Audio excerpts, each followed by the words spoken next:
นี่ล่ะทุกมื้อนี่ซะเรื่องการเรื่องงานข้าวน้ำซ้ำปลายังพอมีอยู่มีกินอยู่บ่กับไปติดเอาเขาน่ะไปติดเพิ่น โอ้ติดหนีอีกเพิ่นมากินก่อน โดย แบบมันหาบ่ท่วงบ่ทันบ่อีหละหรือว่าแนวใด โด น่ะ ย ให้เป็นเสาหลักครอบครัวซะไปหาเงินหาหยังมาซื้อข้าวล่ะ เอื้อยก็พอ คือเสาแท้น้องเยืนนี่ฮะเราบ่ได้มาเห็นกันแต่โดยบ่แฮงเสา คือเสานี่ล่ะคิดหยังน่ะ มีเรื่องกลุ้มใจบ่ ก็ซะเฮ้ยเอ้า ถือว่าทุกมื้อนี้บ่ได้มีโทรศัพท์ใช้บ่ซะล่ะ อืม บ่ได้ใช้โทรศัพท์มาได้จักเดือนเลย มันสิเป็นปีแล้ว ว้า เป็นปีเลยเบิ่งน้องเพว่าขายมึงเด้อขายมึงดูมีหยัง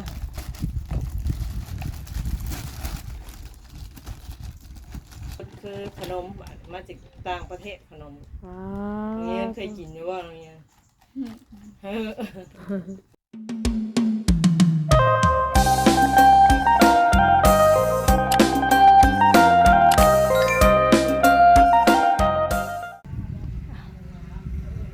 กับทักทายสบายดีพี่น้องสบายดีสวัสดีพ่อแม่พี่น้องเนาะปาลุงเบิดสุขุสุคนเด้อพี่น้องเด้อเนาะมื้อนี้พี่น้องเอ้ยเปิดภาพขึ้นมากะอยู่ที่บ้านน้องยืนพี่น้องเนาะหรือว่าเดินทางพาเสานวลเพิ่นมามอบเครื่องให้ทางน้องยืนเนาะพี่น้องเนาะแต่ว่ามานี่กะปรากฏการณ์ว่าบ่มีไผอยู่เฮือนเลยพี่น้องเนาะอยู่แต่ทางแม่เฒ่าคือว่าเฮือนนี่ก็บ่คือเก่าพี่น้องเนาะว่าเวเนาะเพราะว่ามีแต่แม่เฒ่าอยู่พี่น้องไอ้ลูกหลานก็จักไปทางใดเนาะไปเดี๋ยวเข้าไปเบิ่งไปส้มกันก่อนเนาะพี่น้องเนาะหลายคู่หลายคนก็อาจจะยังอยากฮู้อยู่เนาะภาคส่วนทางน้องยืนพี่น้องเลยก่อนหน้านี้ก็คือว่าอย่าหาเวียกเฮ็ดงานทำเนาะบ่ฮู้ว่าน้องเพิ่นไปเฮ็ดเวียกเฮ็ดงานแล้วบ่หรือว่าแนวใดพี่น้องเลยไปมีแต่ไปเบิ่งไปส้มเพราะว่ามีแต่โอ้ยเนาะพูดพี่น้องเลยไปพูดเบิ่งเดี๋ยวกลับกล้องให้พี่ให้น้องเบิ่งก่อน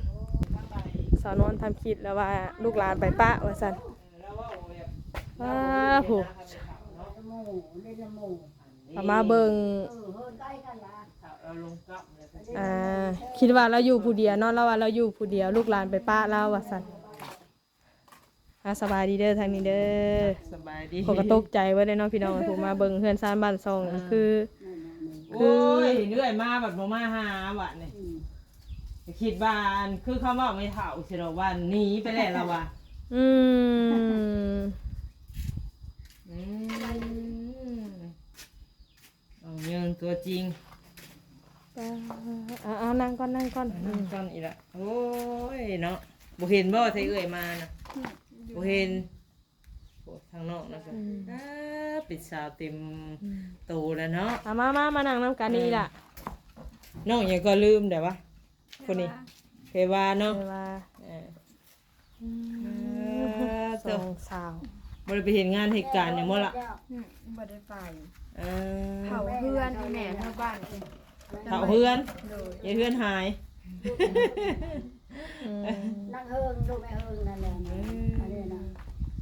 ก็ตอนนี้นะ ปิดจังได้อีล่ะคือว่ามาโดดโดดหาภัยก็บ่เห็นว่า นั่นแหละ ก็บ่มีไผอยู่นำแม่เฒ่าได้นี่ น้องไปหลีกเงินหมู แต่ว่าอีล่ะก็ยังอยู่นำแม่เฒ่าอยู่บ่ บ่ได้ไปใส่ โอ้ยโวยใหม่ดิ อยู่เฮือนกับไผซะจักคนเห็นอยู่เฮือนนี่ อยู่กับแม่แล้วก็น้องก็ไม่เฒ่า โอ้คิดว่าแม่เจ้าว่ามาเบิ่งเพื่อนโดดคิดว่าแม่เจ้าไปนอนพุ่นบ่ป้าให้แม่เฒ่าอยู่ผู้เดียวบ่วะ ไปเรียนประตู ถามเราว่าหนึ่งข้าวกี่ดีบ่เราอ่ะ เออ โอ้ยเนาะว่าเห็นน้องผู้นี้นั่งอยู่หั่นก็เลยว่าอ้าวน้องเย็บไปใส่มาหาเอื้อยนี่มา เพราะว่าถามแม่เฒ่าเราบ่ค่อยฮู้เรื่องปานใดเนาะ เจ้าเฮิงเนี่ยนั่นน่ะ มาประเด็นของเขา เอามาผีสิละ เออ เฒ่าเราทานเราเลย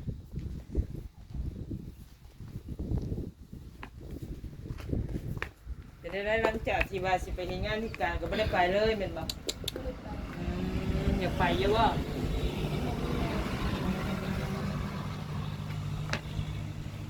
อย่ามา ไปงานตัดหยอกตัดยิบโอ้ยมาน้อยอีกก็ได้ อืม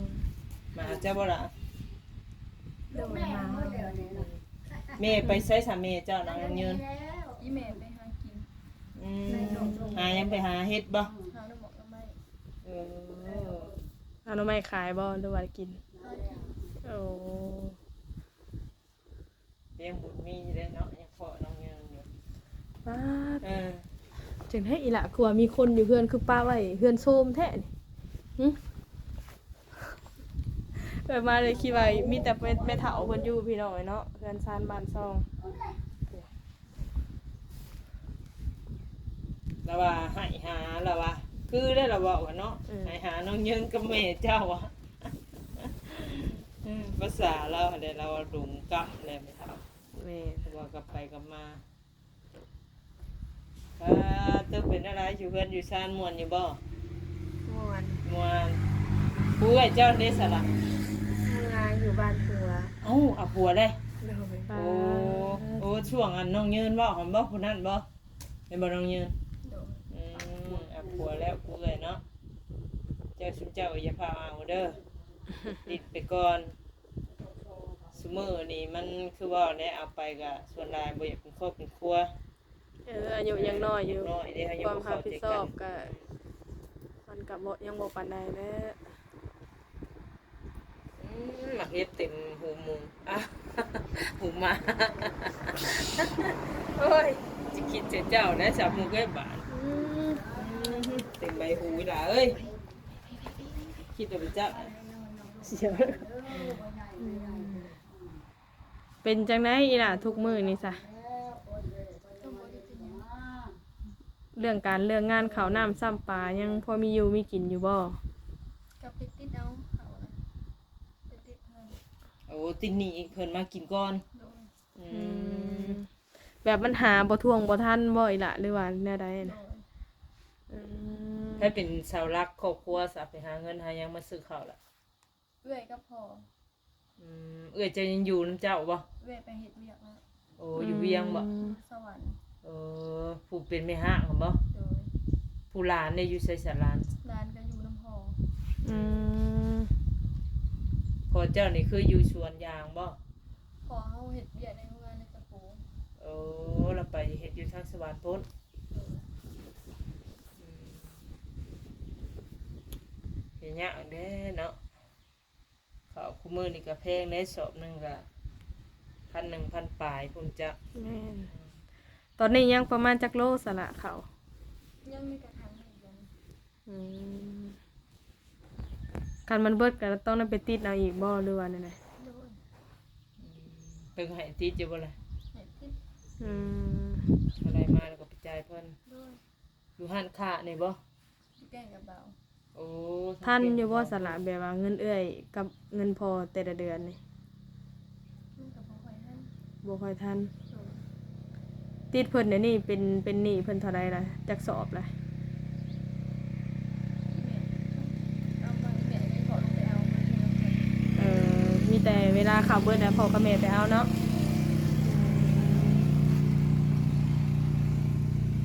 น้องเพว่านี่เปลี่ยนสีร้ายเติมเนาะล่ะ ถ้าเป็นสาวนี่โอ้ เต็มปุยลุยอีเนาะ ปุยลุยเยอะสาวมันงามขึ้นไปราศีก็เปลี่ยน เออ อืม เต็มอายุซ้ำเดียวกันบ่นี่ โดย แค่เราอยู่ใกล้กันอยู่เนาะ เต็มปุยลุยอีเนาะ เพื่อนไผสาระอันน่ะติดดินเจ้าฮะสร้างใหม่ เงินเอื้อย เอ้ยผัวเนาะ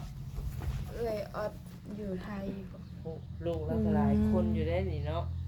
จักคนพี่น้องจ้ะล่ะ 3-4 คน อืม เอื้อยผู้ที่เฮ็ดเฮือนน่ะพอเดียวกันแม่คนละแม่ อื โอ้ ม ลูกติดอันพ่อจะมาแม่นบ่ โดย อืมเป็นได้สานะทั้งพ่อทั้งแม่เจ้าได้สา พ่ออีแม่ก็เมื่อรับจ้างเฮ็ดเฮือนกับเจ้าอยู่บ้านอีแม่พุ่นมันเลยทรายอยู่ จบ อืม เฮาก็อยู่เฮือนเผาเฮือน แล้วลุงเจ้าหันได้สา ก็เสียแล้ว โอ้เราเสียแล้ว โดย เสียจักปีแล้วล่ะ ได้ระเบาะ2 ปี ผู้ที่เฮาอันแวะเข้าไปเยี่ยมแล้วนะพิการ อืม เสียเลย ความเสียใจน้ำสละเนาะมันไปอย่างนั่นแหละสงบเลยมีแต่เจ้าอยู่เพื่อนคนเดียวมื้อนี้ โดยกับอยู่กับน้องเยินเราเป็นนาเป็นโห ไปนอนเป็นหมู่ นอนอยู่ใน นอนหลายคืนแล้วบ่ โดยแล้วเมื่อกับได้ที่เขาเดือนเลย โอ้โดนเต็มเนาะโดนเต็ม ถือว่าไปเฮ็ดเฮือนเฮ็ดชานนั่นเราก็เป็นช่างเนาะยังใครอยู่พอเจ้าพอน้องยืนว่าเฮ็ดงานทั่วไปแล้วเนาะ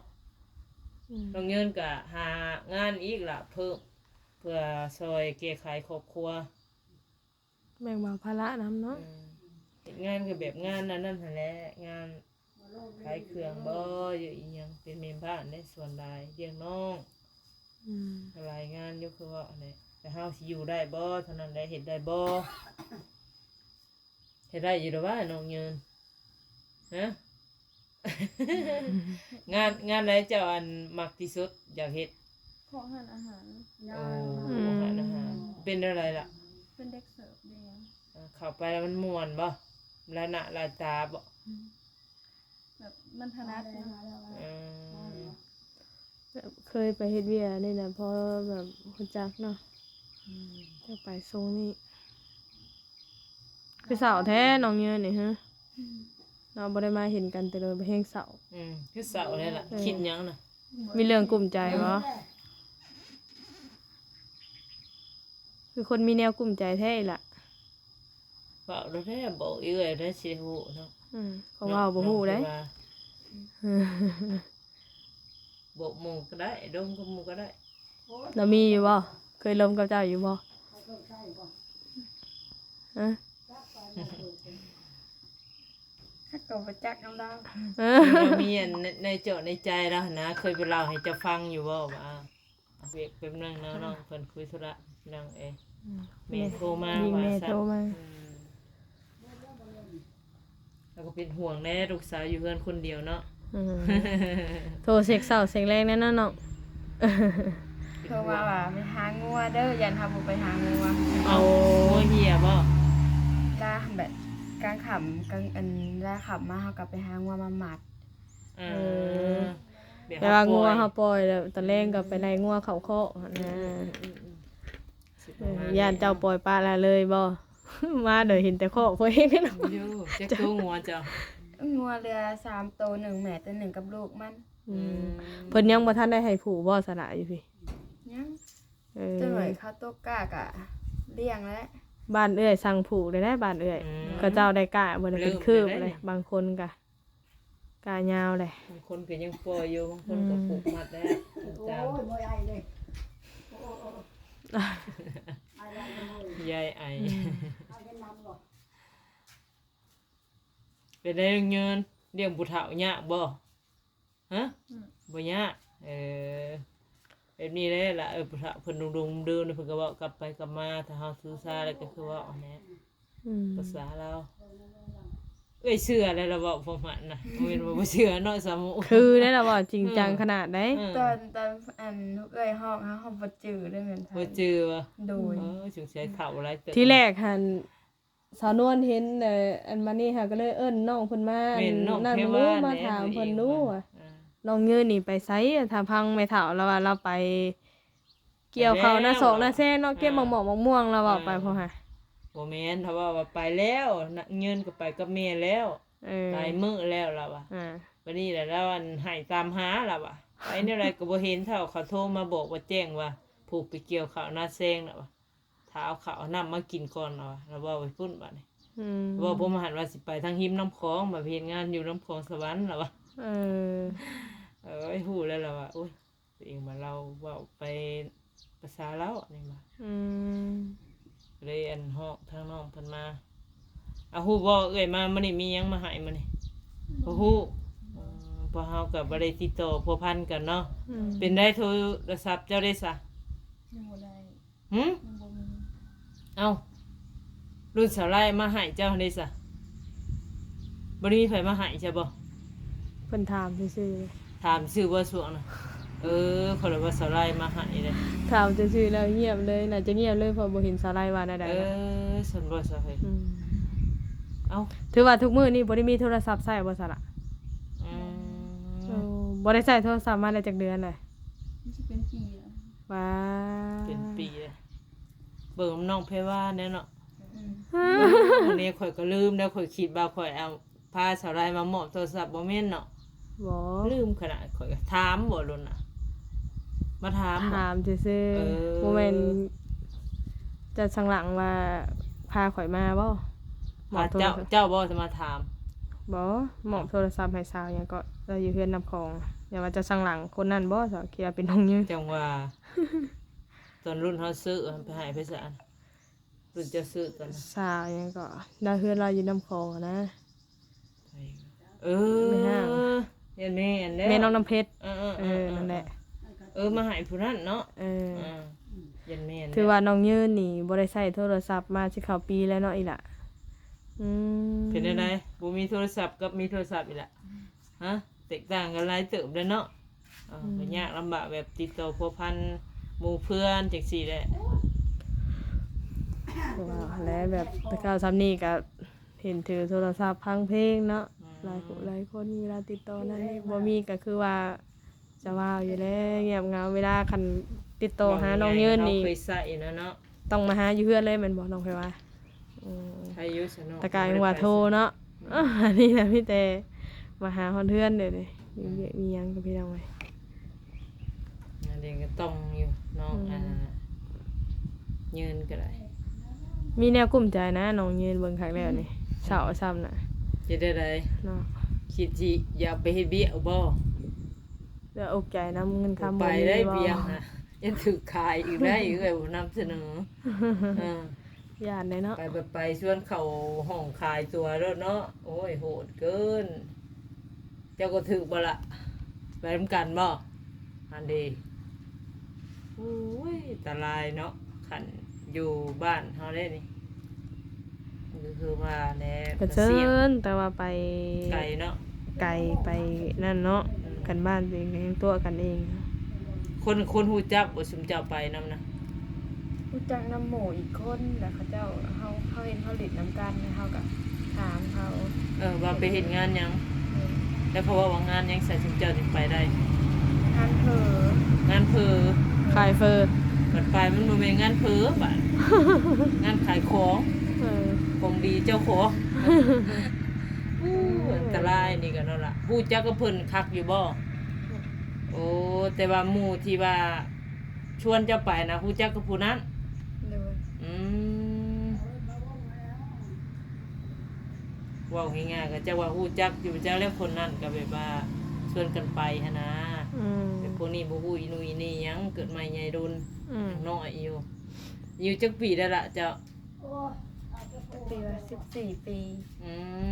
14น้อง ซ้ำ ยื กัน น บ่กับน้องเงิน สำคัญเอาวันนี้ก็ทั้งเอ้อยเอาของมาฝากเด้อน้องยืนเด้อ เลย มี FC เพิ่นฝากมาก็งานเนี่ยจะเอ้ยเอามาคนนี้เนาะโอ้นักเติบได้สมุกเอ้ย มีแต่ของอยู่ของกินทั้งนั้นเนาะของใส่ของซอย ดูดูเด้อนางเด้อข้างในมีหยังเด้อเอาอันนี้ขายมึงเด้อขายมึงดูมีหยัง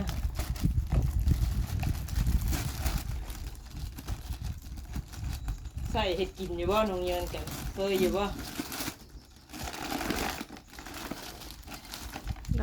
ที่ขาดบ่ได้สู้รสของแซ่บอร่อย รสดีกินอยู่บ่เคยอยู่บ่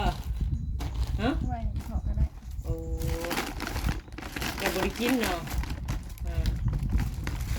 ใจเต้นตึกตับออกมาละออกมาเบิด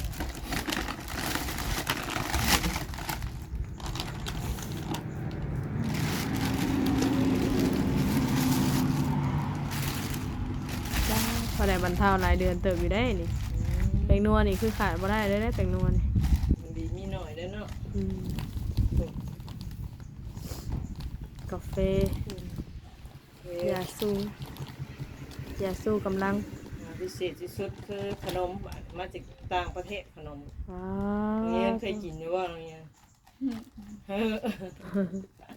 เห็นนะบ่เห็นนะบ่เอามาให้ทางน้องคุณก่อนพี่น้องเอ้ย นี่บ่ เอาโอ้ลงมาต่างประเทศบ่ไปกินอยู่บ่น้องยัง กล่องบักใหญ่หนึงอันนี้ เอาจังใดก็มอบให้เจ้าก็ลองเกะลองซิมเบิ่งมันสิแซ่บซำใดเนาะ อืม จังใดก็คือว่าแหละล่ะเอ้ยมีหยังหลายทั้งเอ้ยก็เอาเครื่องของมามอบให้เด้อมีที่เจ้าขอขอบคุญขอบคุณไปทางแม่ทางพ่อเพิ่นเนาะที่เพิ่นผากมาน้ำมงน้ำใจเพิ่น ขอบคุณพี่ใหญ่เด้อขอบคุณพี่ใหญ่ใจดีเด้อที่ฝากของมาให้น้องเอิ้นได้ใช้แล้วก็มีขนมมาให้กินขอให้พี่ใหญ่ให้มีแฮง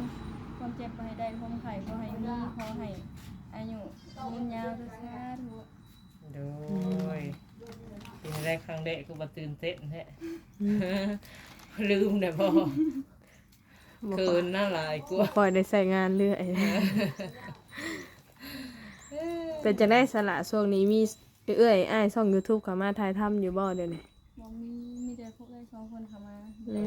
เงียบเนาะช่วงนี้เนาะ เฉพาะเราจังตื่นเต้นนะเนาะสำกับว่าเริ่มต้นใหม่อีกแล้ว แม่นนานๆทีเนาะเออเอามีแต่ว่าพยายามแหละล่ะเอ้ยเนาะเฮาใหญ่สำนี้ก็หาความคิดความอ่านเพิ่มเติมว่าชีวิตแนวใดครอบครัวเฮาอยู่ได้กินได้หั่นแหละ แบ่งเบาภาระเนาะ แก้ไขโหเบะจะบ่อีละเต็มเลินอยู่พวกเบะ แล้ เขา ว เนาะ เจ้า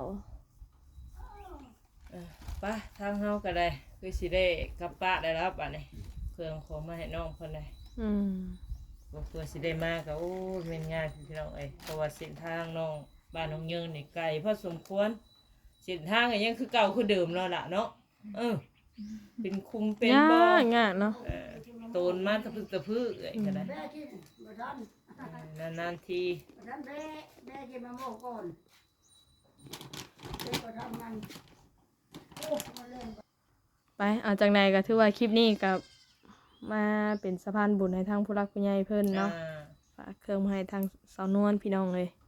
แต่ก็รุ่นเยอะยันบ่พ่อเจ้ากับปานนั้นเนาะพอมาก็แบบว่า โอ้ยแบบเสี่ยงมากเลยนะพี่น้องเนาะบ่ได้ติดต่อกันล่วงหน้าพี่น้องเลยที่แรกก็คิดว่าคือสิบ่ได้พ่อน้องเยินแล้วมื้อนี้เนาะเพราะว่าทางแม่เฒ่าเพิ่นก็ว่าเจ้าไป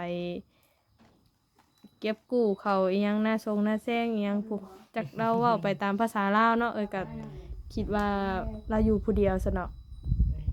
เราก็ถือว่าดีมุกดีใจเด้อที่ว่าได้มาพอเจ้าทั้งสองมื้อนี้ เอามีแต่ว่าจังใดทางเอ้ยก็สิได้กลับปะเด้อ ปลาเด้อละเด้อ ดีดี สบายดี สบายดีแต่ก็ขอมุกขอบใจ FC หรือว่าทางผู้รักผู้ใหญ่เนาะที่ว่าให้ทางสานวนช่วยเฮาเป็นสะพานบุญให้เนาะฝากเครื่องฝากของมาให้ทางน้องยืนเพิ่นก็ขอให้เพิ่นมีสุขภาพร่างกายแข็งแรงอายุมั่นขวัญยืนเด้อพี่น้องเด้อเนาะสำหรับคลิปนี้ก็มาถ่ายทำทางน้องยืนเนาะตรงนี้ก็น้องเพิ่นก็บ่ได้ไปใส่คือเก่าพี่น้องเลยยังอยู่เฮือนอาจารย์ใดก็มีแต่ว่าคลิปนี้ก็สิประมาณนี้ลาไปก่อนพี่น้องขอมุกขอบใจหลายๆคลิปหน้าพอกันใหม่สบายดี